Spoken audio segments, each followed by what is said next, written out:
नमस्कार, स्वागत है आप सभी का सी न्यूज भारत में और मैं हूं आपके साथ ज्योति श्रीवास्तव। भारत नेपाल सीमा से सटे महाराजगंज जनपद में इन दिनों लोग ईंधन संकट से जूझ रहे हैं। जिले के 80% से अधिक पेट्रोल पंप ड्राई पड़े हैं और जहां ईंधन उपलब्ध है वहां लंबी लंबी कतारें देखने को मिल रही हैं। ईंधन की किल्लत से मालवाहक वाहन चालकों, किसानों और ट्रैक्टर संचालकों को भारी परेशानियों का सामना करना पड़ रहा है। बताया जा रहा है कि इस पूरी समस्या की बड़ी वजह भारत नेपाल सीमा से सटे 84 किलोमीटर क्षेत्र में बड़े पैमाने पर हो रहे डीजल और पेट्रोल की तस्करी है। आरोप है कि सीमावर्ती इलाकों के पेट्रोल पंपों से भारी मात्रा में पेट्रोल और डीजल खरीदकर तस्कर नेपाल पहुंचा रहे हैं, जहां ऊंचे दामों पर बेचकर मोटा मुनाफा कमा रहे हैं। हालांकि पुलिस और प्रशासन की ओर से लगातार कार्यवाही भी की जा रही है और तस्करी के डीजल पेट्रोल को पकड़कर मुकदमे दर्ज किए जा रहे हैं। तस्वीरों में साफ देखा जा सकता है कि महाराजगंज जिले के कई पेट्रोल पंप पूरी तरह ड्राई पड़े हैं। वहीं जहां तेल उपलब्ध है वहां लोग घंटों लाइन में लगने के बावजूद पेट्रोल और डीजल नहीं भरवा पा रहे हैं। आम जनता, बाइक सवार, कार चालक और मालवाहक वाहन चालक घंटों से कतारों में खड़े हैं। वहीं किसान खेतों की सिंचाई और ट्रैक्टर चलाने के लिए डीजल के इंतजार में परेशान हैं। लोगों का आरोप है कि जिन पेट्रोल पंपों पर तेल उपलब्ध है वहां कथित तौर पर ज्यादा पैसे लेकर तस्करों को आसानी से गैलन और बाइकों में डीजल पेट्रोल दिया जा रहा है, जबकि आम लोगों को ईंधन नहीं मिल पा रहा है। लखनऊ से परिवार के साथ नेपाल के पशुपतिनाथ मंदिर दर्शन के लिए गए एक परिवार ने भी आरोप लगाया कि भारतीय सीमा में प्रवेश करते ही अधिकतर पेट्रोल पंप ड्राई मिले, जिसके कारण उन्हें रात में रुकना पड़ा। उनका कहना है कि घंटों लाइन में लगने के बाद भी गाड़ियों में तेल नहीं भरा जा रहा, जबकि सेटिंग वाले लोगों को गैलन में आसानी से ईंधन दिया जा रहा है। वाले हैं और अभी कहाँ गए थे और किस तरह की दिक्कत हो रही है डीजल और पेट्रोल को लेकर? जी, मेरा नाम सलिल त्रिपाठी है। मैं मुख्यतः जो है लखनऊ हाईकोर्ट में एडवोकेट हूँ। ग्रीष्म छुट्टी होने के नाते मैं अपने परिवार के साथ नेपाल घूमने गया था, पशुपतिनाथ के दर्शन करने गया था। वहाँ से मैं लौट के आया हूँ। बॉर्डर मैंने क्रॉस किया है। बॉर्डर क्रॉस करने के बाद यहाँ पे लगातार जो जितनी टंकियां पड़ी सब में इसी तरीके से रस्सी बंधी हुई थी। कल से लेके आज तक मैं यही हूँ, आगे मूवमेंट नहीं हो पा रहा मेरा, मैं जा नहीं पा रहा हूँ अपने गंतव्य तक। रस्सी बंधी हुई है, पेट्रोल डीजल होने के बाद भी मिल नहीं रहा है। क्या कह रहे हैं ये लोग?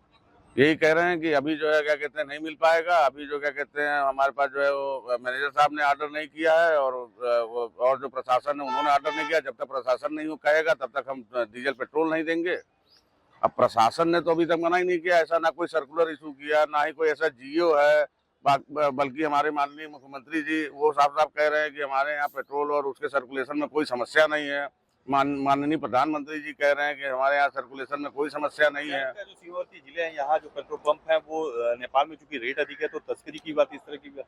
इसमें कोई संदेह नहीं है। तस्करी कराने का भी मुख्य जो है रूप से भूमिका इन्हीं लोगों की है। जब ये गैलन में और सबको इस तरीके से देंगे और जो आदमी गाड़ी लेके खड़ा उसमें नहीं डाल रहे हैं आप, भीड़ लगी हुई है, भीड़ आप बढ़ा रहे हैं और उसमें आप गैलन में जो आदमी आ रहा है उसको गैलन में दे रहे हैं, तो वो आखिर में वो 10-10 लीटर 50-50 लीटर लेके जा कहाँ रहा है? दिक्कत हो रही है आप लोगों को? दिक्कत बहुत ज्यादा दिक्कत हो रही है। कल रात से यहीं खड़े हैं परिवार के साथ। बच्चे हैं मेरे 2 छोटे। तस्वीरों में यह भी साफ दिखाई दे रहा है कि बॉर्डर से महज कुछ दूरी पर पेट्रोल और डीजल के लिए लंबी कतारें लगी हैं। इन कतारों में नेपाली नंबर के वाहन भी बड़ी संख्या में मौजूद हैं। बताया जा रहा है कि नेपाली वाहन चालक भारतीय क्षेत्र से सस्ता डीजल और पेट्रोल खरीदकर नेपाल में बेच रहे हैं, जहां उन्हें प्रति लीटर 40 से 50 रुपए तक का मुनाफा हो रहा है। नेपाली नागरिकों का कहना है कि भारत में कम कीमत और आसानी से उपलब्धता के कारण वे यहाँ से ईंधन भरवाकर नेपाल ले जाते हैं। हालांकि जिला प्रशासन का दावा है कि जिले में पर्याप्त मात्रा में ईंधन उपलब्ध है, लेकिन तस्करों पर पूरी तरह लगाम नहीं लग पा रही। तस्कर बाइकों और गैलनों में ईंधन भरकर आसानी से नेपाल पहुंचा रहे हैं, जिसके कारण सीमावर्ती क्षेत्रों में आम लोग ईंधन संकट से जूझ रहे हैं। डीएम गौरव सिंह सोगरवाल ने बताया कि सीमावर्ती क्षेत्रों में डीजल और पेट्रोल डायवर्जन की शिकायत मिलने के बाद सप्लाई विभाग और मजिस्ट्रेटों की संयुक्त फ्लाइंग स्क्वाड टीम बनाई गई है, जो 24 घंटे पेट्रोल पंपों की निगरानी कर रही है। क्या नाम है आपका? कहाँ घर है आपका? कहाँ किस जगह है नेपाल में? तो आप नेपाली नंबर गाड़ी यहाँ इंडिया में भरवाने आए हैं? नहीं, इधर ही काम था, हल्का दवा लेने आए थे तो सोचे भरवा लें। अच्छा, तो रेट का फर्क है? कितना फर्क है लगभग? एक तो यहाँ आसानी से तेल मिल जाता है भारत में? देखिए मिल रहा है कि यहाँ मिल रहा है। कितने का तेल मिलता है यहाँ पे? अच्छा, तो फर्क है, इसी नाते आप लोग यहाँ भरवा लिए, आए हुए थे यहाँ पर? नहीं उधर भी भरवाते हैं, अगर आ जाए तो इधर काम था तो भरवा लें। क्या नाम आपका, कहाँ के रहने पुनीत वाले हैं? मिश्रा नाम है, बस्ती से जिले से मैं मिलान किस तरह की करता हूँ। दिक्कत है यहाँ पे? बहुत बड़ी दिक्कत है, खासकर यहाँ महाराजगंज में सबसे ज्यादा दिक्कत मिला है हम लोगों को। सनौली से हम लोग आ रहे हैं, लेकिन यह है कि यहाँ पेट्रोल पंप के लोग, मालिक और उनके वर्कर मिल करके कालाबाजारी करा रहे हैं, गाड़ियों में तेल नहीं दे रहे हैं। सुबह 6 बजे से लाइन लगाया हूँ, पहले बताया गया कि 7 बजे तेल दिया जाएगा, फिर 8 बजे बताया गया, अब बताया जा रहा है कि 10 बजे तेल मिलेगा। और गैलन में जिसकी सेटिंग है उसको पेट्रोल डीजल दोनों दिया जा रहा है। इससे साफ स्पष्ट होता है कि लोग कालाबाजारी करा रहे हैं। नाम है आपका, कहाँ घर है आपका? कहाँ घर है आपका? नहीं बरौली नेपाल में? अच्छा, तो क्या नेपाल में तेल नहीं मिल रहा है? महंगा मिल रहा है। कितना महंगा मिल रहा है? अरे यहाँ से करीबन 55-60 रुपये का फर्क है। तो सब नेपाली का। नेपाली फर्क पड़ रहा है, इसलिए आप लोग इंडिया में भरवाने आए हैं। जी अच्छा, वहाँ तेल मिल जा रहा है आसानी से? हाँ मिल जाएगा। तो यहाँ पे कितना लोग तेल दे रहे हैं आपकी गाड़ी में? 300 300 का तेल मिल जा रहा है। तो ऐसे कई नेपाली लोग भरवाते आते हैं। ये तो मालूम नहीं है। अच्छा, हम लोग कभी कभी आ जाते हैं। ठीक है।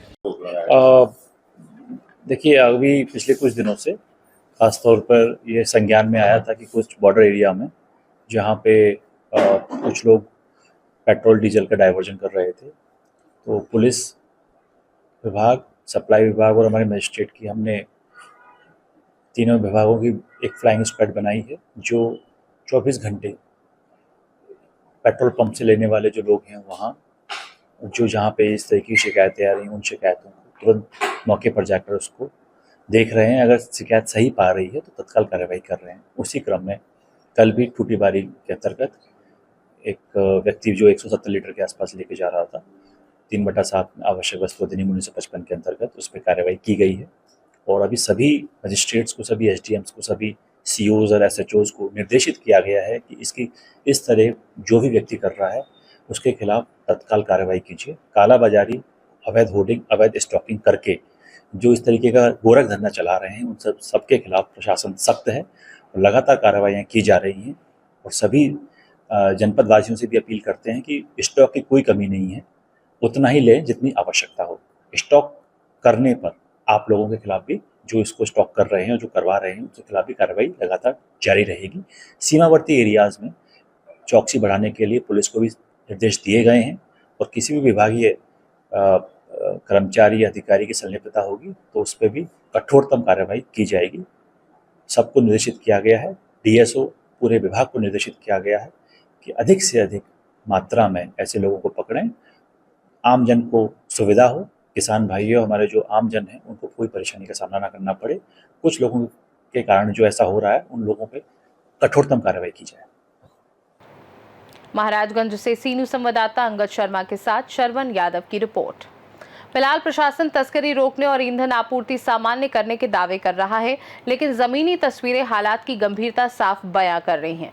सीमा पार हो रही कथित डीजल पेट्रोल तस्करी का असर अब आम लोगों की जिंदगी पर पड़ने लगा है। अब सबसे बड़ा सवाल यही है कि आखिर कब तक सीमावर्ती जिलों के लोग इस ईंधन संकट से जूझते रहेंगे और प्रशासन तस्करी पर पूरी तरह लगाम लगाने में कितना सफल हो पाएगा। खास रिपोर्ट में फिलहाल के लिए इतना ही। बने रहिए सी न्यूज भारत के साथ, हर खबर आपके साथ, आपके हाथ।